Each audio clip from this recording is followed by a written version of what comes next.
Hello, my dear students. Welcome to our English program intended for grade 12. Today, we have a very special lesson. We're going to talk about the first period exam. So please have a paper and a pen ready because you need to take some notes. We'll see you after the break.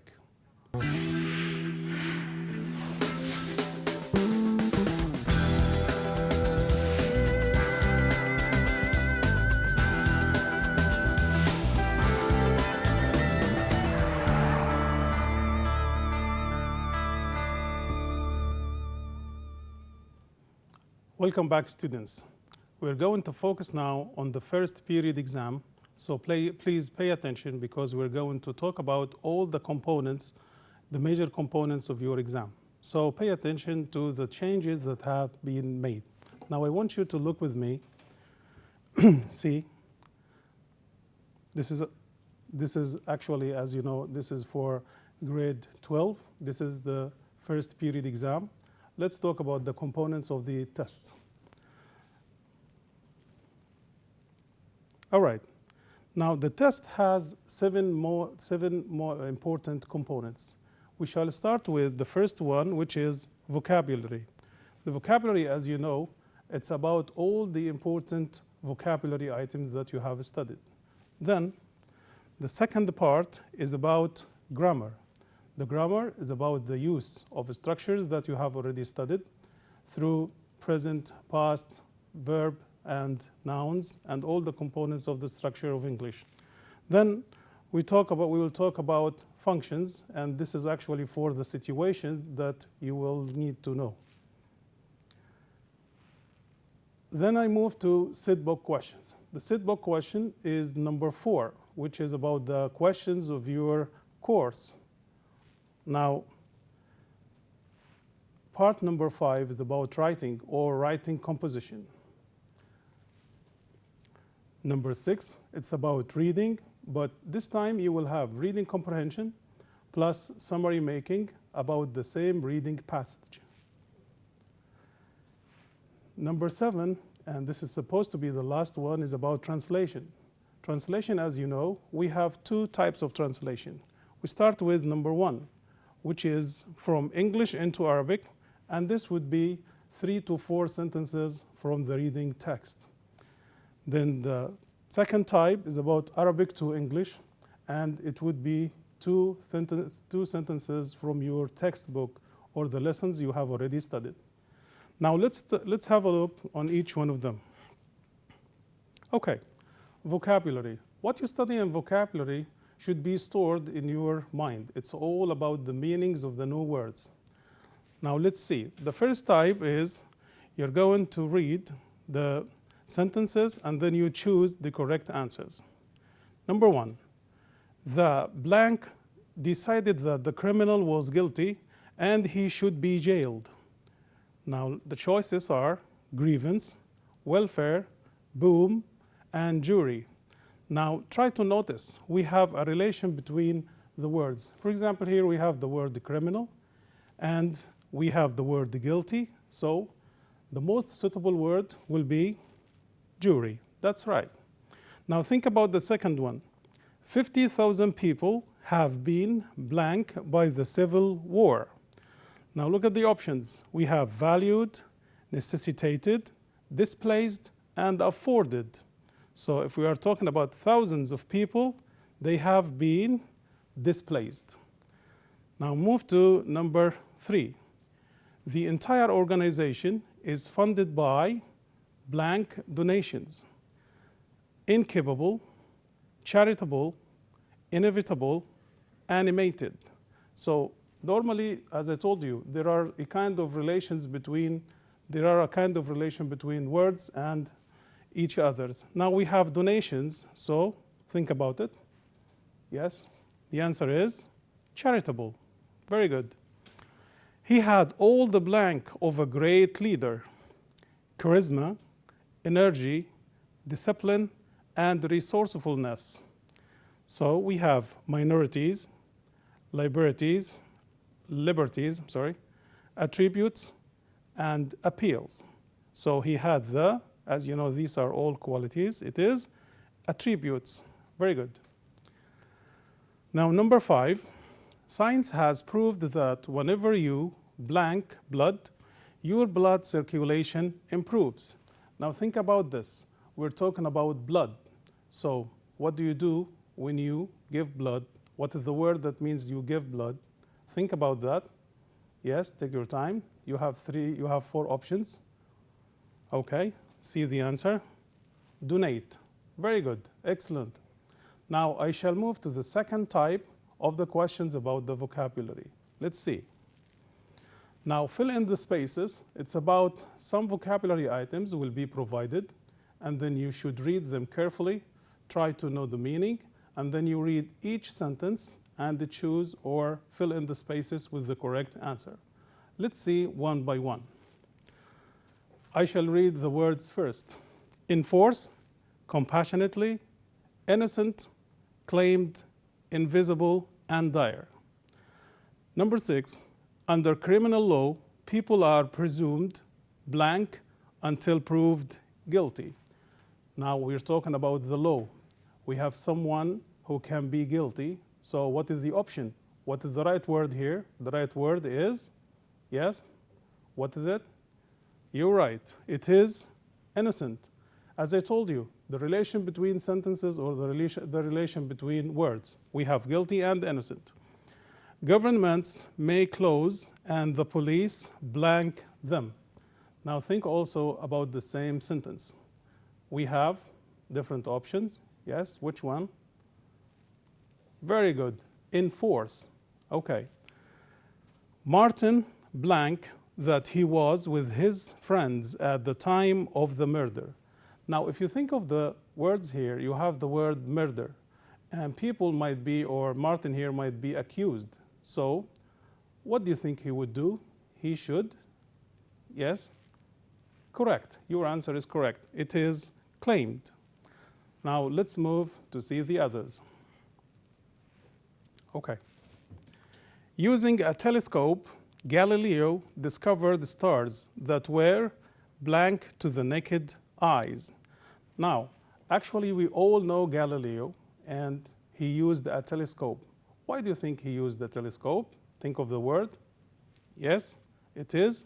Yes, actually, to see the invisible. Invisible here means something that you can't see. Number 10, Islam urges us to treat people who live in dire conditions, and then you have blank. Now, this is quite clear. We're talking about Islam. We're talking about how to treat people. So the category of the word here should be an adverb, and this is the only adverb you have here.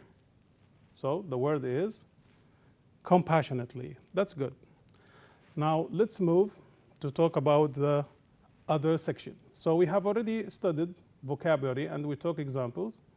It's only about 2 types of questions. You either fill in the spaces or you choose the right answer. Let's move to talk about grammar. In grammar, we have the choice from A, B, C, and D. Choose the correct answers. The student blank had been training well. Who won the grand prize? Now, here you need to think. We have 4 options: when, whose, who, and where. Now, how can you know? As you see, there are keys to the answer. Every question has a key. Now, the key here is the word student. Student means what? It's a human being. Now, if you look at the options you have when, and when, as you know, it's for timing. You have which, talking about inhuman beings. And also we have who, which is about human being. Actually, where cannot be the right answer because it is a place. So, yes, very good. It is who. Blank becoming a lawyer, like his father. Adil choose to become a policeman. Now, here also we have a key. Look at the sentence very well. What is the key here? We have becoming. The word becoming is a verb plus ing. It's a gerund. Now, if we're talking about gerunds, there must be one possible answer. The answer is, as you know, but, whereas, instead of, in comparison with. Now, the only answer is, Yes, think about it. What do you think? It is instead of. But the question is, why we cannot take the other options? Simply because each one of them should be followed by a sentence. And then when I say a sentence, it means a subject and a verb and a completion. Okay. Yusuf Saleh Aliyan was born blank 1932 in Kuwait. Actually, here we still have a key. Try to think about the key. Yes, very good. The key here is 1932. 1932, it is a year. Normally, which one of those comes before a year? Is it on? Actually not, because on normally are followed by or is followed by days. So the only possible answer is in. At cannot be because it's not time, and the from is just a preposition. Now let's move to see the other one. How blank do you go to the gym, Jassim? Now this is a question. You need to choose the right question word. Now, from your understanding or from the meaning, you can guess and understand. Now let's see the options. When I say how much, does it fit here? Of course not. When I say how much, I'm talking about the price of something or the quantity. And here I'm talking to Jassim. It cannot be right. Then we have how many. How many? It refers to something that you can count. So you may say how many days, how many people, how many oranges. So it does not fit. We have often and far. The word far is used for talking about or asking about the distance. But here we have the only option, which is how often. How often refers to how many times, which suits here. All right. I haven't gone to the public library blank last month. Now let's see. We have for, since, ago, and yet. Each one of them has a significance or has its own use. Now let's see at the key here. What is the key? Very good. Last month. How many options? We have 4 options. The first option is for. For is usually followed by a period of time, 2 days, 3 days. And then we have since, which is normally followed by a point of time. And the difference here is that a point of time means that this is the beginning of the action, but you don't know whether the end happens or not. Also, we have ago and yet. Ago is mainly for the simple past, and yet is normally with the negative sentences, which cannot be the right answers. So here we take since. Very good. Now let's move, see the other ones.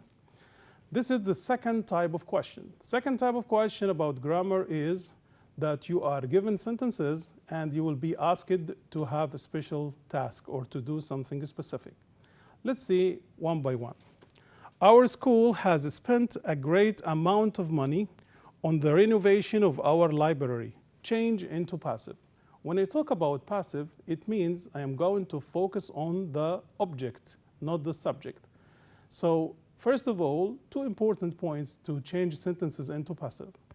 The first point is about deciding which part is the object. Now see, we have our school has spent a great amount of money. Now look at the sentence again. What is the object here? The object is, very good, a great amount of money. So this is actually the object. Look at the tense. When I say the tense, you need to look at the verb. The verb is has spent. Now make it passive, change it into passive. We say a great amount of money has been spent. Has plus been plus past participle on the renovation of the school library. Move to number 17. If they had played well. Now this is very easy question, and the rules are very clear about it. We're going to complete, but the main rule here is about the word if. As you know, if is an adverb and it is followed by 2 sentences. If you know sentence number 1, then you can guess sentence number 2. And if you know sentence number 2, then you can guess sentence number 1. If you look at sentence number 1, which is the dependent clause, we have had played. Now, had played, it is past perfect. In this case, the second sentence or the independent clause should include would plus have plus past participle. And then you add the completion. See? If they had played well, they would have won. You cannot say would have. This is wrong. You cannot say would have won. This is also wrong. You have to say would have won, past participle, the match. All right. Number 18. The old system was complicated. The new system is very simple. Now the word whereas, join. When you are asked to join, it means you're going to link, to connect two sentences. The two sentences should be blended or made into one sentence by using whereas.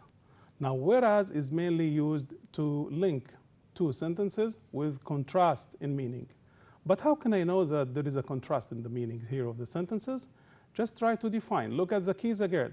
Look at the keys. We have two contrast words. We have complicated, which means very difficult and has a lot of details. And we have very simple. Complicated and simple, they are opposites. So let's see how I can join the two sentences by using the word whereas. Okay, very good. The old system was complicated, whereas the new system is very simple. If you look at whereas, this is important.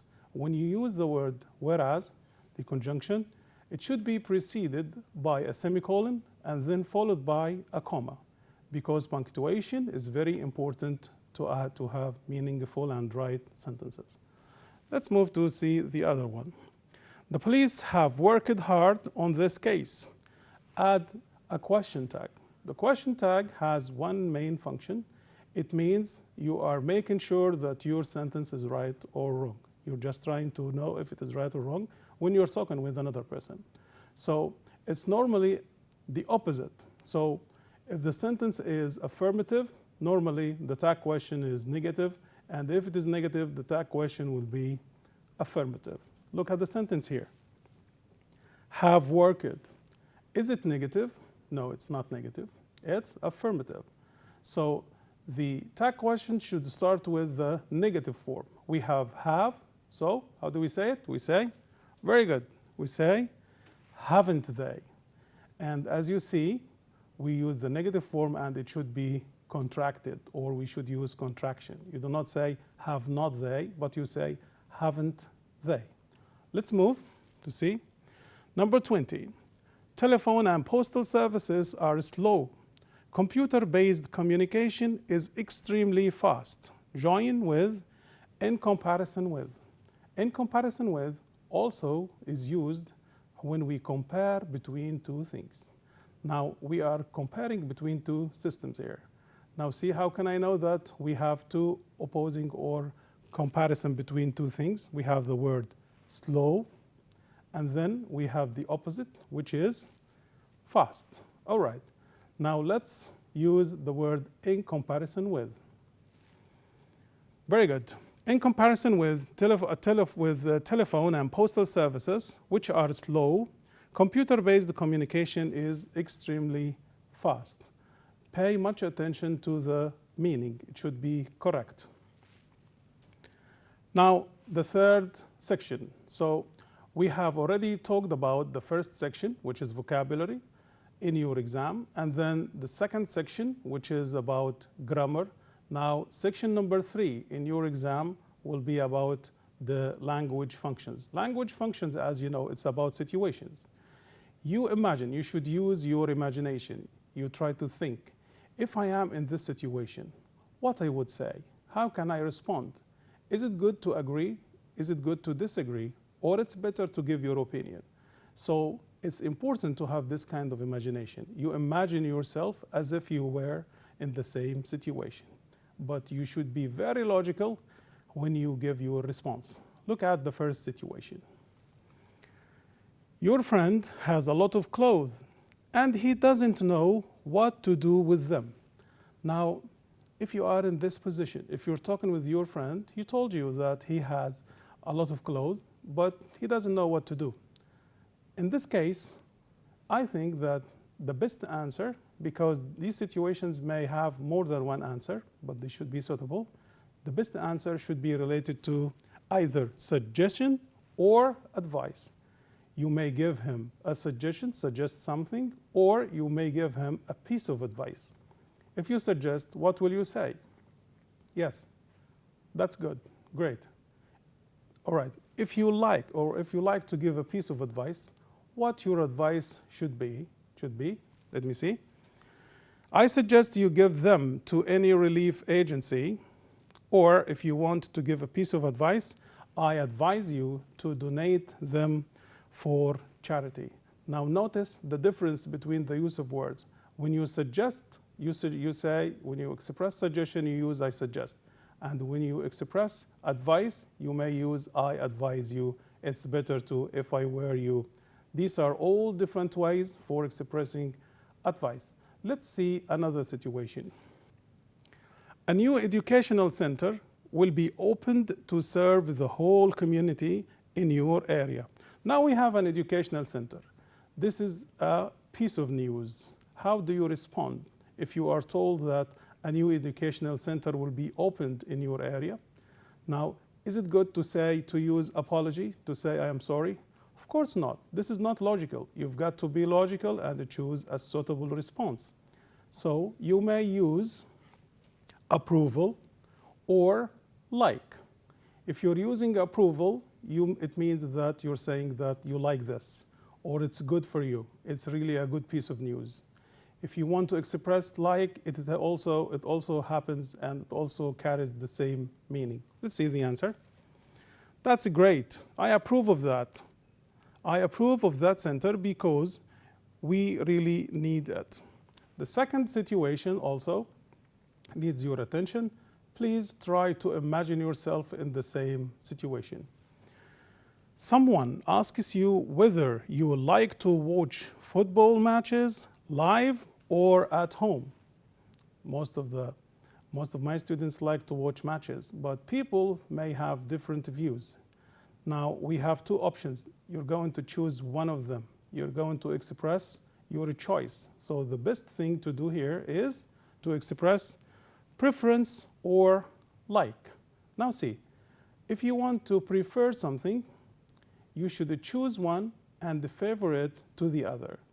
And especially if you look at the word or. When I say or, it means two options. You take either the first or the second. Okay, think about it. How do you express your preference? How do you show that you prefer something to another thing? Very good. Yes, this is the correct answer. I prefer to watch them at home, or I like watching live football matches. Now let's see other situations, and I want you also to use your minds very well. Technocriminals are easier to catch than traditional criminals. This kind of situation is an easy one because it is related to your course. It is related to a lesson that you studied about technocriminals and traditional criminals. Now, what do you think of this sentence? If someone told you that technocriminals are easier to catch, which one is easier according to your knowledge? Yes, think about it. Very good. Now, here you may express your opinion, or you may express your disagreement because you know that this is not actually right. So the answer, think about the answer. Yes, that's good. Yes, see? In my opinion, it's not right. I disagree with that because technocrimes are difficult to solve.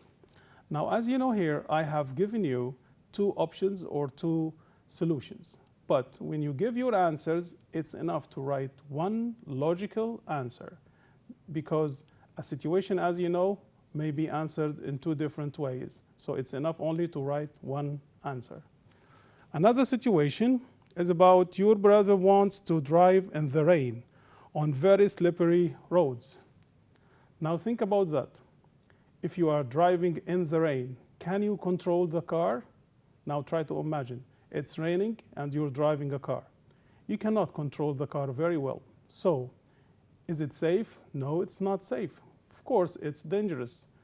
In case we are talking about dangerous situations, we should express, very good, advice or warning. When you give advice, you tell him not to do, and when you give warning, you tell him about the dangers he might face. See? Don't do that. It's dangerous, and you may have an accident. In this case, you're giving him a warning. This is actually a warning. If you're going to give him advice, what would you say? You will say, I advise you not to drive in the rain, or I advise you not to use your car at all at this bad weather. Well, your mobile is not responding, and you want to send an important message. As you know, we are using now a lot of different types of smartphones. Sometimes the programs get stuck and they are not, or the phone is not responding. Now you want to send a message. Imagine what normally in normal life, what do you usually do? It's better to use what? It's better to, okay, to ask for help or to ask for something or a request, to ask politely. Now, what is the best way to request something? What is the best way to ask for help? Think about this, different ways. If you want someone to do something for you, if you want to ask someone to give you or to help you, how do you say it? Yes, very good. You have actually many of them. You may say could, you may say would. Yeah, let's see the answer. Can I use your mobile phone, please? This is one possible answer. The other one is about asking for help. You give reason and then you add why you ask for help. There is something wrong with my mobile. Can you help me, please? Now this is what we call a polite request, because normally when we request people to do something, the request should be polite. Okay, so this is part number 4 in your exam. We have already studied vocabulary, and then we had talked about the grammar, the situations, and this is number 4 in your exam. It's about set book questions. Now, what is the difference here? Now we should focus on how to answer these questions correctly. You are not going to be given any kind of quotations. You have a direct question, and you should answer the questions in meaningful sentences. So you cannot use phrases. You cannot use to plus a verb. For example, you have to say, so to use a subject, a verb, and a completion. Meaningful sentences. C. We shall read the first question, and then we will see the answers. Why are laws important for scientists? I want you to notice again, we are asking about meaningful sentences. Why are laws important for societies? Societies, we need laws. For what? Try to imagine, without law, what would happen in the country? Without law, how can people live safely? I need complete answer. I need meaningful sentences. Now let's see the answer. Laws are important for many reasons. See, we have a complete sentence here. Laws are very important for many reasons. First, they achieve justice in societies. Second, they protect people's rights. Finally, without laws, societies will be living in chaos. What I want you here to know is that you use full sentences, and there must be a unity between ideas. There must be cohesion. You link, connect your ideas. So we use what? We use words like first, second, and finally. This means that I have a sequence of ideas. When you read first, or when someone reads first, he knows that there is a second. And when you read second, then you move to the last one or to the third one. It's important to use them because they help you remember the information accurately. Let's move to number 2. Why are computer crimes more difficult to solve than traditional crimes? So we have 2 different types of crimes. We have, number 1, traditional crimes, and number 2, the technological crimes. Why are they difficult to solve? I need meaningful answer. Don't say, because you have to start with the beginning of subject, verb, and then you go on. They are difficult because computer criminals are invisible. Also, computer crimes are very difficult to prove. In addition, nothing is physically stolen or damaged. Now, if you look at the answer, you will know that these answers are connected with each other, and we have words like also, in addition, because they link. So you may use first, second, third, or you may use also, in addition, and furthermore. All right, now let's move to question number 3. As you know, you have already know how to answer them, so try to concentrate and answer the question. Now, why do people leave their countries and migrate to live in other countries? Yes? Okay, that's good. Yeah, now see the reasons. They migrate to other countries to earn more money than they earn in their countries. Also, they seek a better life and a high standard of living. Furthermore, others migrate to escape from wars and destruction. Notice that I'm using here also and furthermore. All right, now see. Question number 4. What are the disadvantages of migration? Yeah, I know it is an easy question. Just try to think about it. People, when they migrate to other countries, what problems and difficulties they face? Let's move. First, countries lose their skillful workers. Second, people lose part of their cultures. Third, many migrants suffer from negative feelings such as homesickness. Now, notice that I have used first, second, third. Now, let's move to another question. Why are human values important? Okay, why are human values important? Very good. Yeah, your answer is quite correct. They help people solve common human problems. Also, they help to understand people of different cultures. Moreover, they identify what should be judged as good or evil. Question number 6. What are the aims of the Red Crescent Society and other relief agencies? Now the aims, Kuwait Red Crescent Society. First, they protect people in hardships. Second, they provide basic human needs such as food, water, and healthcare. Finally, they participate in rescue operations. This is actually what the rescuers, or they help the rescuers and they help people in hardships. Now, coming to this question, which is about the focus on. What qualifications and personality traits should a person have to be successful or successful diplomat? Okay, let's see the answer. Firstly, he should be a graduate of the college or the faculty of law. Secondly, he should have good command of English. And finally, he should be confident, friendly, and willing to work very hard. Now, the other part of the Sitbook question is about Henry V. This is literature time by William Shakespeare. Okay, we have 3 episodes in your exam, and you have questions about 2 of them. How did Henry's character change dramatically before and after he became a king? In this case, you have to compare between Henry's character before he became a king and after he became a king. Yes, from the incidents or from the events of the story. Very good. See? Before becoming a king, he sat with uneducated people doing futile activities, and he had bad manners. After becoming a king, this is the second part, he became righteous, merciful, and he was remarkably intelligent. The second question is about episode 2. The King of France and the Dauphin had different attitudes towards King Henry. Comment. Now, the question here is important. 2 different attitudes. People, here we're talking about the King of France and his son. The King of France knew how powerful King Henry was, and he was fully aware of the threat facing his country.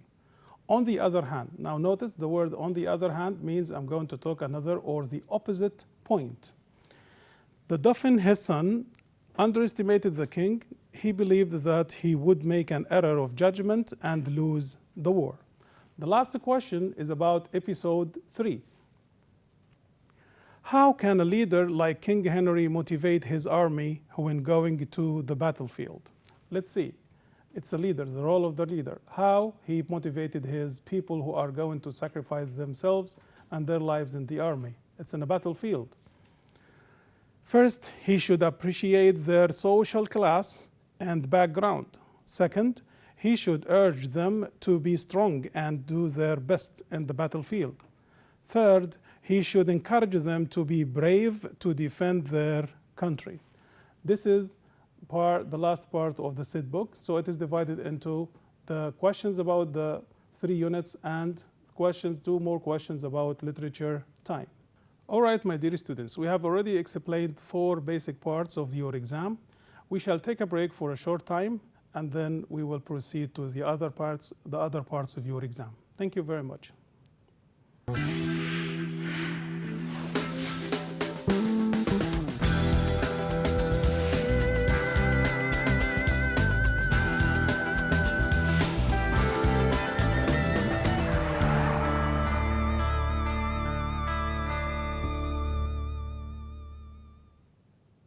Welcome, my dear students.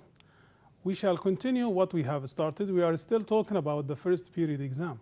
It's important, before I complete my explanation about the exam, it's very important for you to know that the exam is only 1 paper. We do not have 2 papers. So all the contents that I'm explaining is in 1 paper.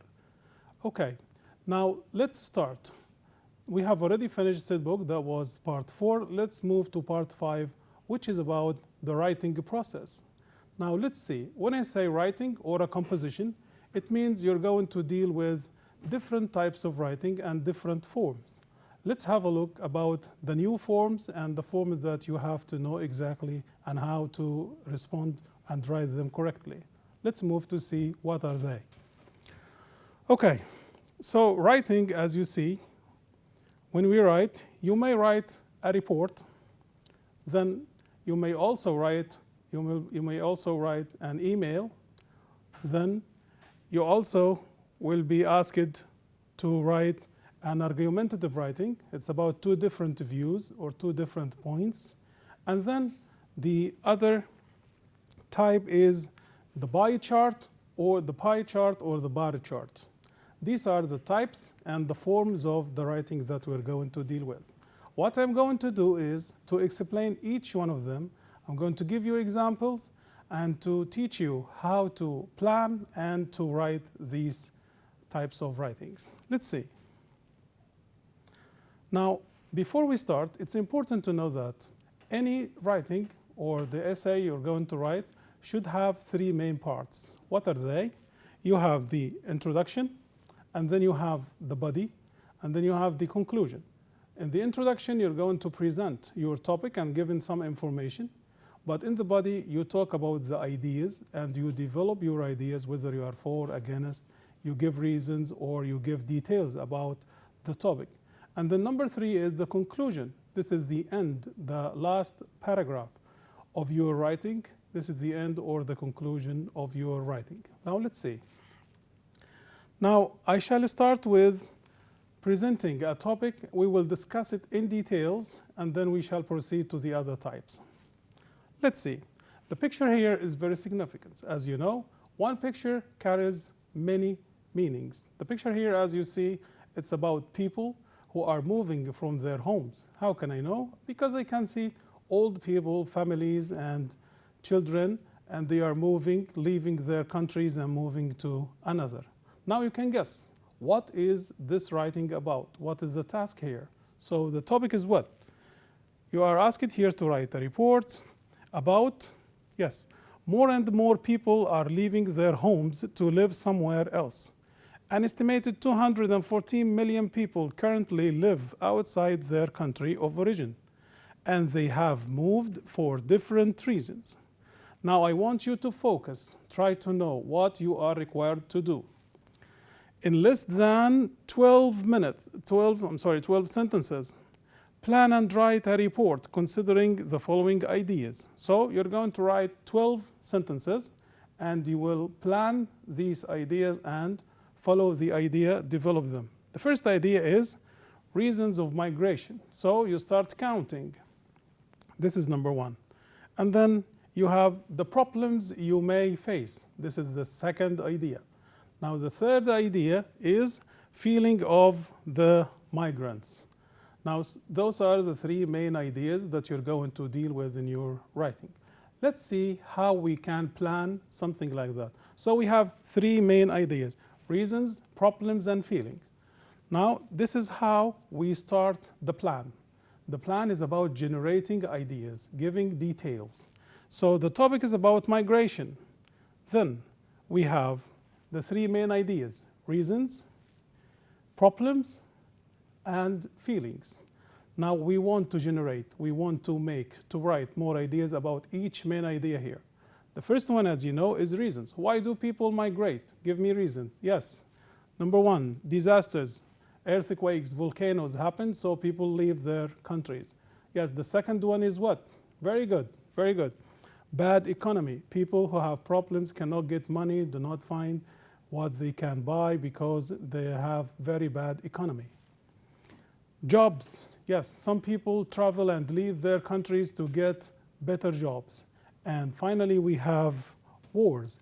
These are the sub-ideas or supporting details of the main idea. Let's move to the second main idea to generate sub-ideas. Problems. The problems here can be related to cultures, like when we have someone who is living in the Arab country and then he moves to live in one of the European countries with different cultures, different customs and habits. What else? Language. If you are speaking Arabic and then you are in another country that speaks English or French or Japanese or any language, this is a barrier or this is a problem. Now, the third point should be no jobs. Sometimes you travel to a country, but unfortunately, you are not lucky enough to get a job. So we generate ideas about two main ideas. Still, we have the third point. Feelings. What do they feel? People who live in another country, they feel homesick. They are eager and want to see their country and their people again. Number two, they feel sad when they face problems and can't really answer or they can't really solve them. And then we have feelings. The bad feeling is lonely, to be alone. He is away from his father, mother, friends, and even family members. Now these are the plan, or these are the main ideas, or this is the plan of the topic. After we write the plan, we can group the ideas together. The same idea will be grouped as follow. See, the introduction. This is the first part, as I told you. In the introduction, we explain the meaning of migration, and then we give examples about migration from the history. So this will be the first paragraph or the introduction. Then we have the second point, which is the body of my writing. In the body, we write about the details. Okay, now we have three main reasons. These reasons should be developed in the body. Reasons of migration: seeking a better life, financially secured future, political reasons, education, escaping from wars and conflict. We have already mentioned this, but we are grouping them under their main idea. Now move to the second main idea, which is problems: clash of cultures, lack of job opportunity, language barriers, and ethical differences. And then we have number three, feelings: being isolated, homesickness, feeling worry, sad, unhappy. These are all different negative feelings. So we finished the second part of the writing. The third part is about the conclusion. In the conclusion, you give advice to the migrants, and then you suggest, or sometimes you give your opinion for the migrants to cope with problems they face. So this is how you plan your writing. After you plan your writing, you're supposed to write or to start writing. You need to pay attention to the following. When we write, we should pay attention to these pieces of advice. Number one, exposition of ideas, paragraphing, and number of sentences. You have 12 sentences, so you should not write 11. 12 sentences or more will be acceptable. Pre-writing techniques, that's what we have already done. We have planned our topic, brainstorming, mind mapping, or outlining. Then we come to spelling and the grammatical mistakes. If you are writing, try to write correctly with correct spelling and correct grammar. Mistakes will be a right cause to lose marks.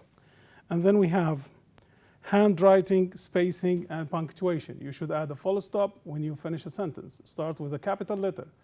When you complete your writing, you check the spelling. All right, remember, the first draft, this is the first time you write your topic, is normally for the flow of ideas, the ideas that you're going to handle. And then the second one, when you check your draft, this is for checking the mistakes. So you write one, and then number two, you check the mistakes. And number three should be the cleanest version, which is the correct one. That's what we mean by report, planning, and writing process. Let's move to the second type, which is argumentative topic. Argumentative topic means that I have two different views, two different points of views about something. For example, people are for something while others are against. People talk about advantages of something while others are against or speak about the disadvantages. You will be asked to write or to choose one point, defend it, and give your reasons. Then you mention the other argument or the counter argument. Let's have a look. This is an example. Do you agree or disagree with the following statement? Now notice we have agree and we have disagree. So we have two different points here.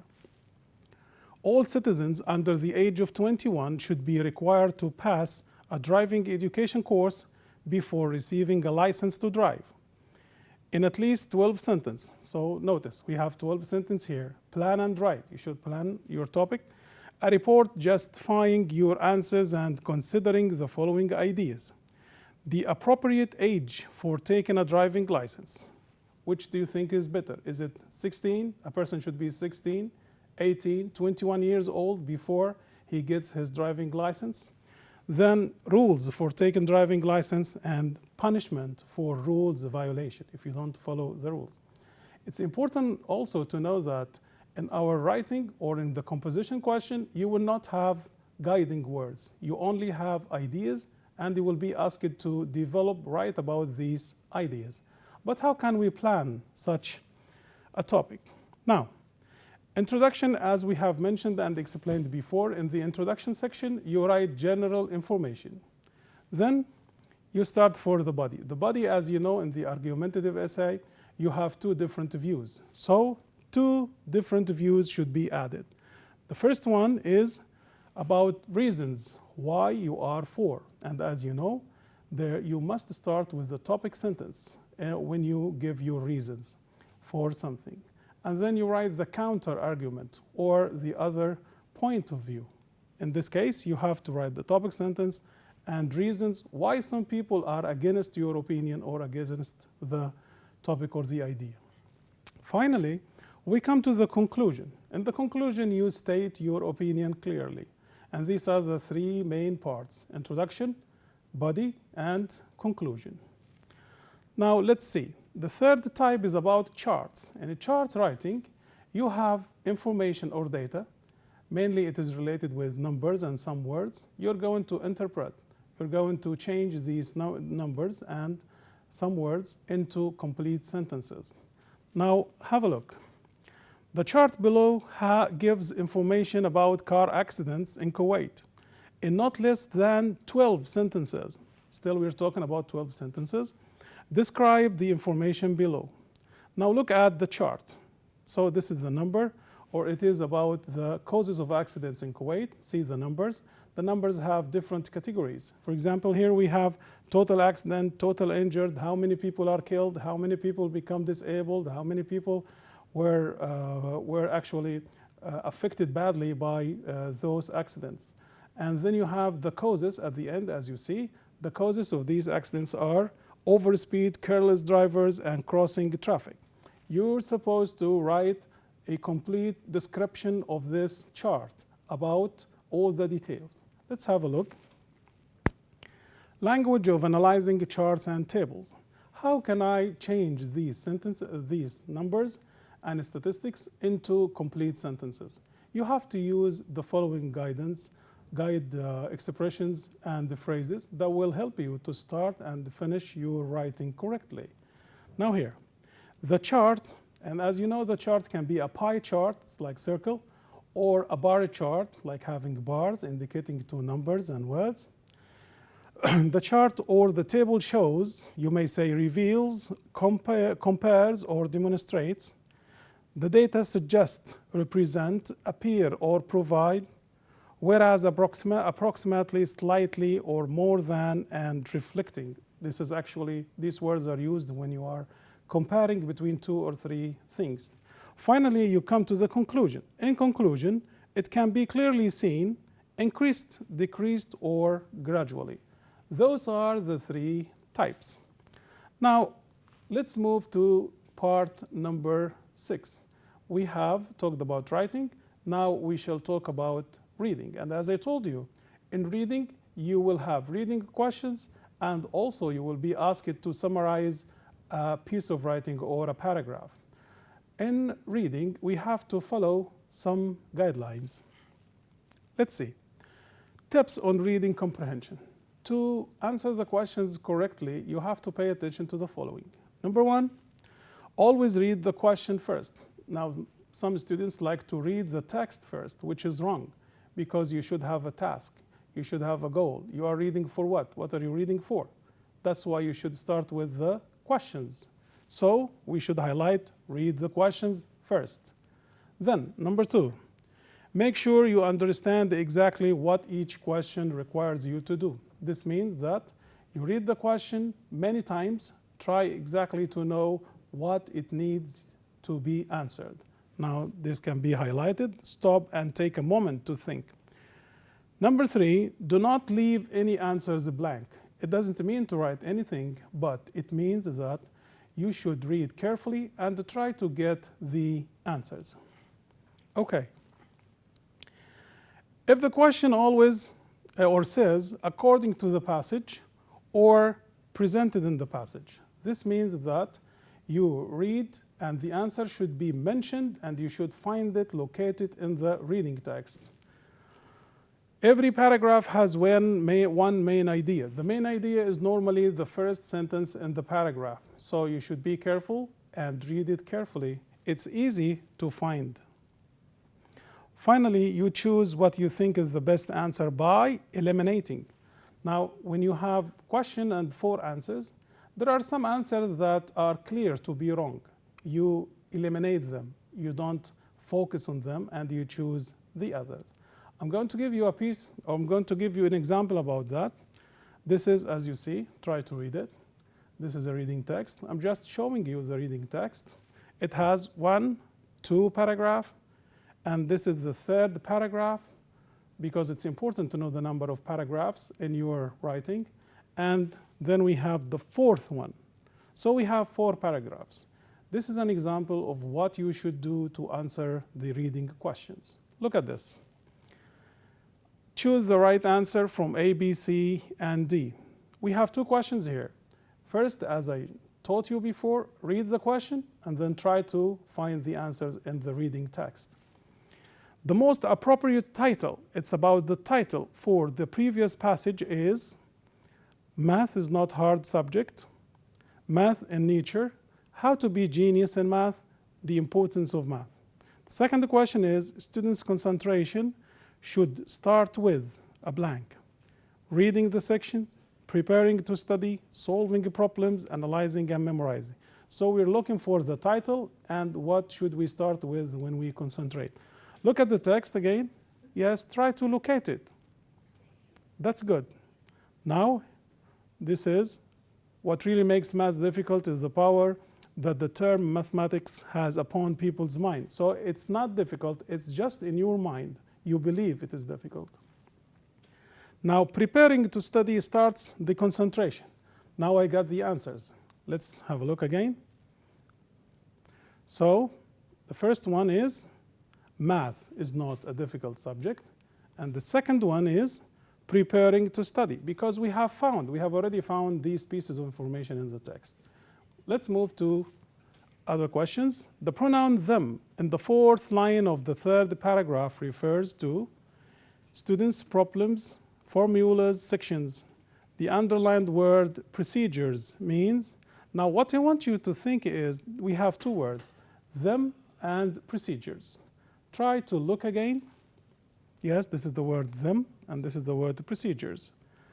Yes, them means formulas. It's mentioned before. And then we have some words. Next one, then, flow. These words that we're talking about, procedures or steps. Okay, then means formulas. Procedures means what? It means steps. Okay, answer the following question. As I told you, the answer is in your text. Oh, sorry, let's have a look again. Why are many people afraid of failing at math? And why shouldn't the student be tired when studying math? Now, look at the text. Try to get the answers. Underline it. Yes, this is one answer. And this is the second answer. All right, the questions. Why are many people afraid of failing at math? Most students are afraid of not passing because of the reputation the course has of being hard. And the second question is because if a student is tired, he or she may end up taking a lot longer to accomplish what's required. All right, now let's see. How much time should the student spend in answering questions, difficult problems, and how should the student handle these problems? So one question is about the timing, and the other question is about how he or she could handle the problems. Look at the text. Yes, very good. This is one answer, and this is the second one. Let's move to the answers. How much time? The student shouldn't have to think more than 5 or 10 minutes to figure them out. And then we have, how should the student handle the difficult problems? As we find them, actually, he should take them to the teachers who can explain them clearly, and he can have better understanding. All right, summary making is another question that is within the questions of the questions of the reading text.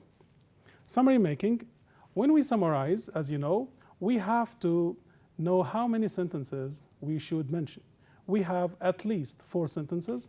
You should read the text carefully, understand the question, and then you give 4 sentences of your own. In not less than 4 lines or 4 sentences of your own, summarize paragraph 3 to answer the following question. What are the most appropriate ways students should use to understand the material involved? So we have 4, as you know, we have 4 sentences, and you should use your own words. We go to paragraph 3. Yes. What are the ways? This is the answer to the question, is the 4 sentences should be indicating to. Now this is the first one, read all sections. Second one is about he or she should take the formulas. Number 3, you should write them. And number 4, right after this, a student should take a break of about 10 minutes to relax and work again. Now, you have already located and defined the answer. Try to summarize them in your own words. So, this is the question again, and this is the answer. First, they should read the whole section. Second, they analyze the section. Third, they should write the formulas to remember them. Finally, they take a rest to solve the problems in the section. Notice here which word I used. There are some words I used to link them. We have first, second, third, finally. These words are important because they help you to link your ideas. Now, let's move to the final and the last part in your exam, translation. Now, translate the following sentences from paragraph 3 into good Arabic. This means that the translation from English into Arabic is in your text, in your reading text. We have 3 or 4 sentences, you read them and you translate them. Now see, the students shouldn't have to think more than 5 or 10 minutes to figure them out. Instead, he or she should take those problems to the teacher in order to get full understanding of the problems. If a student takes too much time to solve a problem, he or she will get burned out and will end up hating the material. See? So this is actually the direct translation from English into Arabic. Again, it's part of the reading text, 3 to 4 sentences. Okay, now it's written in Arabic, it's quite clear. على الطالب ألا يفكر أكثر من 5 إلى 10 دقائق لفهم المسائل، وبدلا من ذلك يجب على الطالب أن يأخذ هذه المسائل إلى المعلم حتى يستطيع فهم المسائل تماما. وإذا أخذ الطالب وقت طويل في حل هذه المسائل سوف يشعر بالتعب وقد يكره المادة. Now, this is the second type of the translation. You have Arabic sentences and you're going to change them into English or translate them into English. And those Arabic words or Arabic sentences are mainly from your textbook, from the lessons you have already started. إن الحرية لا تعني أن يفعل الإنسان كل ما يتمناه طوال الوقت، فمثل هذا الفعل يعني عكس الحرية. Now see, you get the subject first and then you move to the verb. Now try to answer. Write quickly. Okay, check. Freedom, because normally in English we start with a subject. So the subject here, حرية, this is the beginning, we say freedom. Freedom does not or doesn't mean acting as one wishes all the time. Such an action is the opposite of freedom. Now it's important to know that you should read the sentence carefully, decide which is the subject, because in English we start with the subject and then followed by a verb. And this is the opposite of the Arabic, because in Arabic we use the verb, we can use the verb to start a sentence. Now let's have another look. بالتأكيد فمعظم الثقافات تعرف الحرية كتوازن بين حرية الفرد واحتياجات المجتمع ككل. Again, here we look at the Arabic sentence. We have one word, بالتأكيد. What does it mean? Yes, very good, it's easy. And then you start again the second sentence, you're going to start with the subject. فمعظم الثقافات تعرف الحرية. Now, where is the subject? What is the subject?